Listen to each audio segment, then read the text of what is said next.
China knows you're here. 너 이 좋은 실력으로 왜 미대는 맨날 떨어지냐? 아, 죽을래. I'm 17. I live in Square Hamish with my dad. 因为你把生命看成是个体的，这正是西方和东方的文化差异问题。 You're a good boy. Dad, come on. I don't just wake up like this. 우리 새로 시작한다고 그랬잖아. 이게 그거야. 아빠는 빅 가든 하나 만들 거야.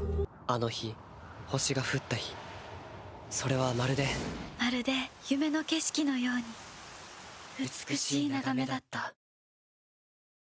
In the 21st century, where Twitter is more toxic than ever, TikTok having the power to send people to court, and people still mad about Parasite winning Best Picture at the 2020 Oscars instead of Joker. Please raise your goddamn hand and tell me, for the love of Christ, how many fucking people in the United States of motherfucking America saw Parasite? It's best to say it's a beautiful time to be a person of color in the entertainment industry, or just a person of color in general. Of course, I can't speak for all POCs, and obviously I can't speak for all POCs in different countries. But as an Asian Australian, I think I have the pass to talk about how Asians and Asian Australians are represented in mainstream media, or rather, the lack of representation. This is BTS, the South Korean One Direction. Yeah, never heard him. When I first heard something Korean had exploded in America, I got worried. So I guess could have been worse. Now, when I say Asian-produced entertainment, I'm sure the first few things that comes to mind is Parasite, directed by the beautiful Bong Joon-ho. I'm ready to drink tonight. So. Anime, like the Oscar-winning Spirited Away. Maybe a recent Asian drama that you've watched. A really horrifying Japanese horror movie, or even K-pop. All of them wonderful examples of Asian-produced entertainment. Now, what comes to mind when I say Asian Australian-produced entertainment? Besides SBS and fashion icon Lee Lin Chin. At Mark Fennell, fuck you. That's it. That's the whole tweet. Anything? Says a lot, doesn't it? If you're still not convinced that there is something just a little bit wrong with diversity in the Australian media industry, then let me show you all of the American-produced shows and movies with Asian leads or represents Asian culture from 2010 till now, and what Australia has to offer in comparison.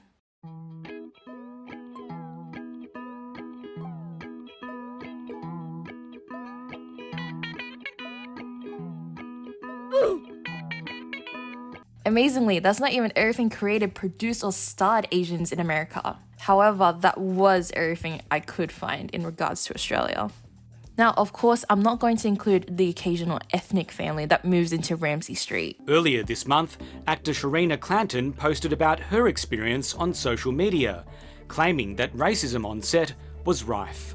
Because let's not forget what every main cast on Australian TV looks like. It really says a lot when the most diverse and progressive form of media to come out of Australia in recent years is a kids' TV show with dogs as the main character. But I guess we should talk about the shows with actual Asian representation in them. Should be easy since there's only 3 of them, and 1 with actual good Asian representation. But I guess we should save the best for last. So, let's start off with the worst one. I'm Steve, unemployed criminal mastermind. This is my gang, Street Smart. Hung, my trusted wingman. Shane, my feed enforcer. Raj, the Uber driver.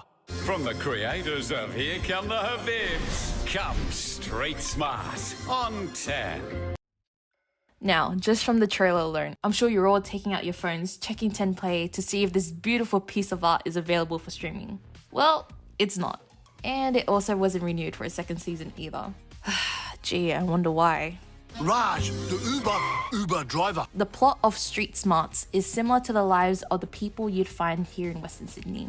You know, 2 Arab guys running a gang with an Asian friend being the brains of the group, and their Indian pal who is of course dubbed their Uber driver. Apart from the acting, writing, cinematography, and well, just everything, there isn't really that much to say about Street Smarts because amazingly, you can't find much of it. None of the episodes have been re-uploaded or are available for streaming, and the only clips found on YouTube are from the actors themselves. Nonetheless, the show is filled with nothing but stereotypes, cheap gags, and even cheaper props. Oh, how we love POC representation on one of Australia's most popular TV channels. Well, I guess it's better than what Channel 9 had to offer. They were the most tweeted about celebs for the last 2 years running, and they even spoke at the UN. What about? I'm going to say hair products. It's sad how this was pretty much the only POC-dominated show I could find on either Channel 7, 9 or 10. And no, I'm not including MasterChef, who only just recently added their first POC and female judge after 10 years of airing. Let's just move along.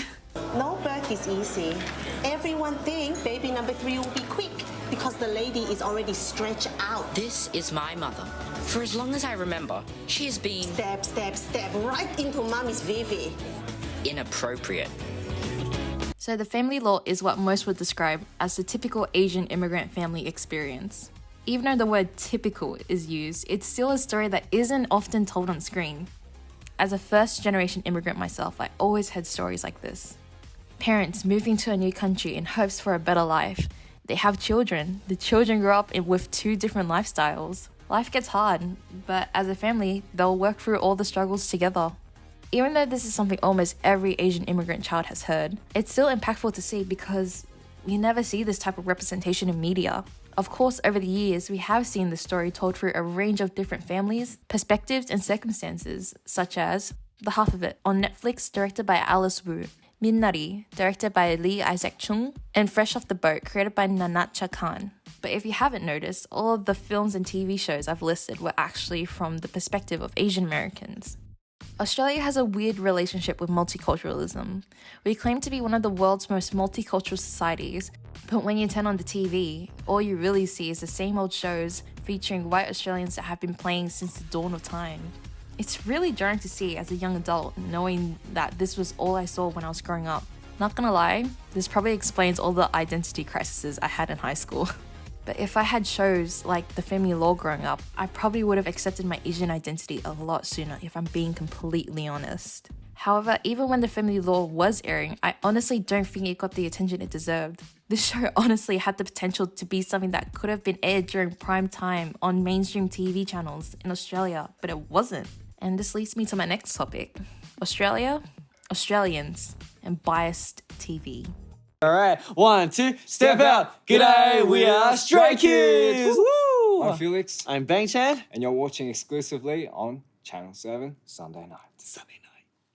Here in Australia, we have 3 main TV channels: Channel 7, Channel 9, and Channel 10. Now, when you flip between these channels, you'd more or less see the same thing. Typical Australian TV dramas, renovation competitions, lifestyle programs, game shows, and the occasional American TV show. Another thing you might see is the noticeable lack of diversity on screen. You might be thinking, wait, didn't we just hear a 2-minute explanation about The Family Law and its portrayals of the Asian Australian life? Well, yes, but if you're looking for diversity, you might have to go to what I like to call the B-tier channels. And that's when we switch the channels to ABC and SBS. Oh my God, Li Lin Chin, how do you keep such a trim figure? And then I maze them for assuming they have the right to speak to me. Now, some of you might say SBS and ABC are only for people who either can't speak English or is only for little kids. But in all honesty, these are probably the only channels on Australian TV where you find actual diversity. See, this is a shame because the channels aren't viewed as much compared to their counterparts. Heck, even I used to never turn on SBS or ABC because I always found weird international films late at night, or I only wanted to watch Arthur during the day. I'm pretty sure most of my friends or people younger than Generation X don't go anywhere near SBS or ABC nowadays. Because why struggle to find representation on Australian TV when we can just now stream any show we want with just the tip of our fingers? TV is already considered a dying platform for media consumption. There's no surprise that most people now consume content on major streaming platforms, where there is an abundance of diverse stories, casts, and cultures to experience. Now, you're probably wondering, well, I bet it's not just Australia that's like this. I bet America's just as bad. Well, that's where you'd actually be kind of wrong. 아 잠깐. 제시카 외동딸 일리노이 시카고 과선배는 김치모 그는 이사촌. In 2019, the notion of an inclusion writer was brought up at the 2019 Oscars by Frances McDormand, who won Best Actress that year. Now, what is an inclusion writer? Well, I guess I'll just let Frances McDormand explain it. Right. I just found out about this last week. There has always been available to all everybody that does a negotiation on a film, an inclusion rider, which means that you can ask for and or demand at least 50% diversity in not only the casting, but also the crew. And so the fact that I just learned that after 35 years of being in the film business, we're not going back. So the whole idea of women trending, no trending. African Americans trending, no trending. It changes now. And I think the inclusion rider will have something to do with that. Now, you're probably thinking, wow, this is an amazing new and innovative tool for the film industry. Actually, the term inclusion rider was first introduced in 2014 by Stacey L. Smith. It's something you'd think every major film/TV show production company should implement. It's still something that is either unknown or completely ignored in the film industry. Ever since Frances McDormand brought up the term at the 2019 Oscars, it has helped the tool grow vastly in popularity amongst actors and actresses, with even big names like Michael B. Jordan and Brie Larson now introducing the inclusion rider policy to their own company and work practices. So if the term exists, the tool is available, and with big names acknowledging and implementing the use of an inclusion rider, why is it still so hard for Australia to follow through?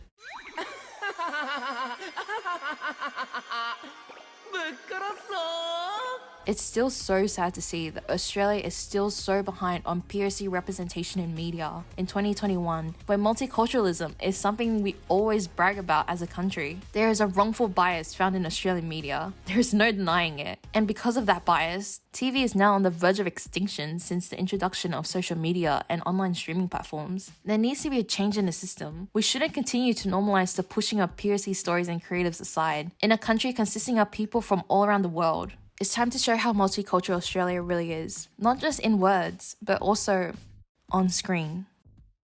It might have been a bit hard. It might have been a bit times tiring. where we, feel exhausted, and it's not always perfect. It doesn't go always the way we want it. There's no way of going, around it. You have to go through it in order to reach it. So it's a great way of putting it. Yeah.